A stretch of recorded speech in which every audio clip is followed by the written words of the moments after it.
से अमेरिका को एक वार्निंग दी गई और इस वार्निंग के बाद जो डिफेंस सर्कल है दुनिया भर के, उनमें जो है वो चिंता की लकीरें फैल गई हैं सबके माथे पर और हड़कंप मच गया है। अब देखिए ये चेतावनी क्या है जो ईरान की तरफ से आई है।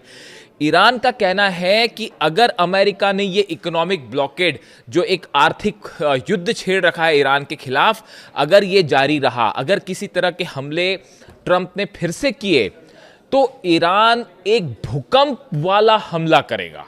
देखिए सरल भाषा में कहा जाए तो ईरान की तरफ से जो जवाब आएगा उससे अमेरिका में भूकंप आ जाएगा। इस तरह का बयान आया है मोहसिन रेजाई साहब की तरफ से, ईरान की नेशनल सुप्रीम सिक्योरिटी काउंसिल के सचिव। अब जैसी उन्होंने इस अर्थक्वेक वाला रिस्पॉन्स की बात की, उन्होंने देखिए जो एग्जैक्ट शब्द कहे, should Trump take action our confrontation will be like an earthquake, Rezaei said. अब भी जैसे उन्होंने भूकंप वाली बात की, उसके बाद अचानक ये चर्चाएं छिड़ गई कि भाई भूकंप तो एक ही सूरत में आता है, जब न्यूक्लियर ब्लास्ट होता है। तो इसको क्या ईरान की तरफ से अमेरिका को एक न्यूक्लियर वार्निंग माना जाए? इस तरह के सवाल उठ पड़े और जितने डिफेंस एक्सपर्ट हैं वो इस बात की चर्चा करने लगे कि क्या ईरान कोई बहुत बड़ा अनाउंसमेंट करने जा रहा है, क्या ईरान ने न्यूक्लियर बम बना लिया है, क्या ईरान न्यूक्लियर बम बनाने के बेहद करीब है, ईरान में जो डिफेंस पॉलिसी है क्या वो बदल जाएगी और डोनाल्ड ट्रंप को ये जवाब दिया जाएगा न्यूक्लियर टेस्ट करके। इस तरह के तमाम डिबेट्स जो हैं वो सुरक्षा विशेषज्ञों के बीच छिड़ गए। अब देखिए हालात क्या है फिलहाल। हालात ये है कि पिछले 2-3 दिन के आप बयान देखें तो अमेरिका के फाइनेंस मिनिस्टर स्कॉट बेसेंट की तरफ से बड़ी साफ साफ वार्निंग दी गई है कि या तो आप ईरान के साथ खड़े हैं या हमारे साथ खड़े हैं। उन्होंने ये दुनिया के तमाम देशों को साफ साफ कह दिया है कि either you are with them or with us, या तो आप अमेरिका के साथ हैं और या फिर आप जो है ईरान के साथ हैं। अब इन हालात में ईरान ने इसका उसी अंदाज में जवाब दिया और जवाब दिया मोहसिन रेजाई साहब ने, जो ईरान की नेशनल सुप्रीम सिक्योरिटी काउंसिल के सचिव बनाए गए हैं। और उसके बाद से ईरान एक बेहद एग्रेसिव मोड में है। और देखिए उनकी तरफ से क्या कहा गया। उन्होंने कहा जितने अरब देश, खास तौर पर जो अरब देश अगर अमेरिका की मदद करते हैं इस इकोनॉमिक ब्लॉकेड में, जो आर्थिक प्रतिबंध लगाए जा रहे हैं, ईरान का जो है इंपोर्ट एक्सपोर्ट रोकने की कोशिश है पूरी तरह से, अगर अरब देश इसमें मदद करते हैं अमेरिका की, तो जो जो देश अमेरिका की मदद करेगा वो सब के सब ईरान की मिसाइलों के निशाने पर होगा।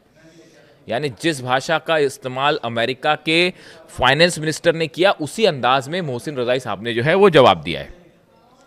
We declare to all countries do not join the economic war waged by the United States। उन्होंने सीधा सीधा कहा टेलीविजन पे ईरान के कि हम सबसे अपील करते हैं कि अमेरिका जो आर्थिक युद्ध लड़ रहा है इसमें अमेरिका के साथ ना जुड़ें। Any country participating in the imposition of economic restrictions against us is considered an enemy. जो ईरान के खिलाफ इस आर्थिक युद्ध में शामिल होगा वो हमारा दुश्मन कहलाएगा।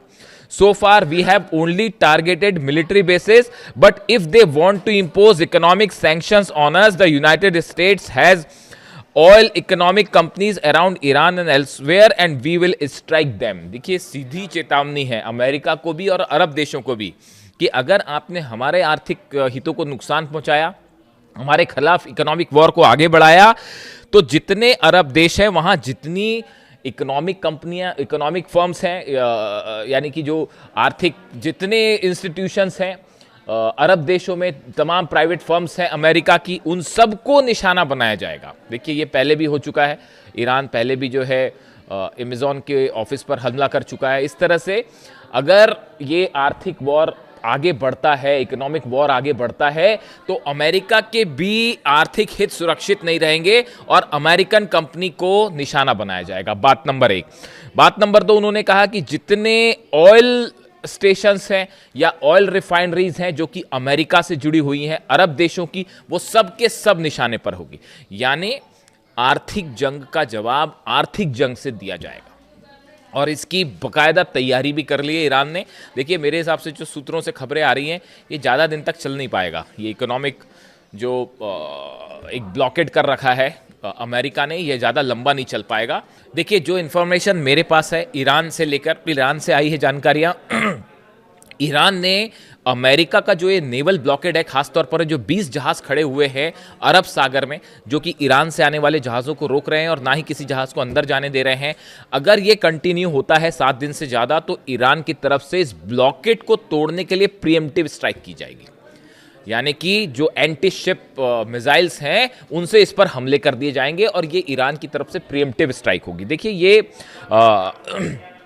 ये बात खुद जो है मोहसिन रज़ाई साहब ने जो इंटरव्यू दिया उन्होंने उनमें 2 बात कही। पहली बात उन्होंने ये कही कि अब तक जो क्या हो रहा था कि ईरान की तरफ, अमेरिका की तरफ से, इजराइल की तरफ से हमले हो रहे थे और ईरान अपने को बचाने के लिए जो है वो स्ट्राइक कर रहा था।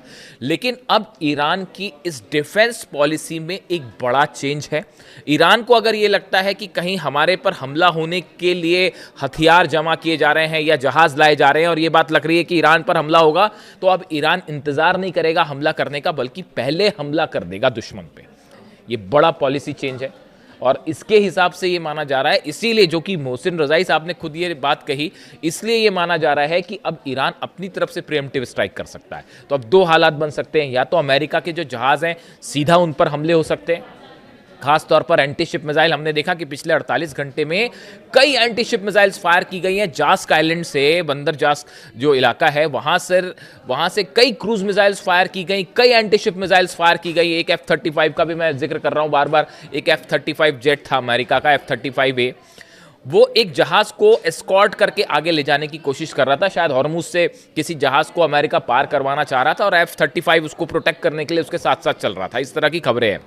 ईरान की तरफ से मिसाइल्स फायर की गई और उस मिसाइल्स के बाद जो है ये F-35 जेट ने जो है वो पैनिक सिग्नल्स दिए और वो दौड़ता भागता यूएई में कहीं जाके लैंड किया। तो इसीलिए भी ईरान की तरफ से वार्निंग आई है कि अगर आप अमेरिकी जहाज़ों को शरण देते हैं तो भी आप हमारे निशाने पर हो।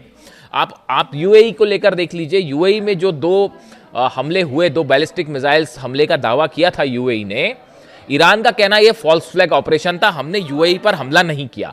तो क्या ये इजराइल की तरफ से हमला किया गया था? और देखिए वो हमला हुआ, उसके चंद एक आध घंटे के अंदर ही यूएई की तरफ से बयान आ गया कि साहब जो है हम ईरान के साथ अपने आर्थिक संबंध तोड़ रहे हैं और हम कोई अब आर्थिक व्यापार नहीं करेंगे ईरान के साथ। ईरान ने यही सवाल उठाए कि क्या यूएई पहले से इस बात के लिए तैयार था, ये पहले से फैसला हो चुका था वॉशिंगटन में कि यूएई प्रतिबंध लगाए, ईरान के साथ जो है आर्थिक रिश्ते तोड़ ले? ये क्या अमेरिका के दबाव में हुआ है और वो बैलिस्टिक मिसाइल वाला या तो फॉल्स फ्लैग ऑपरेशन था या उस पर जबरदस्ती ईरान पर आरोप लगा के फौरन आर्थिक संबंधों को तोड़ने के लिए एक बहाना बनाया गया और ये अमेरिका के दबाव में किया गया? इस तरह के आरोप ईरान के।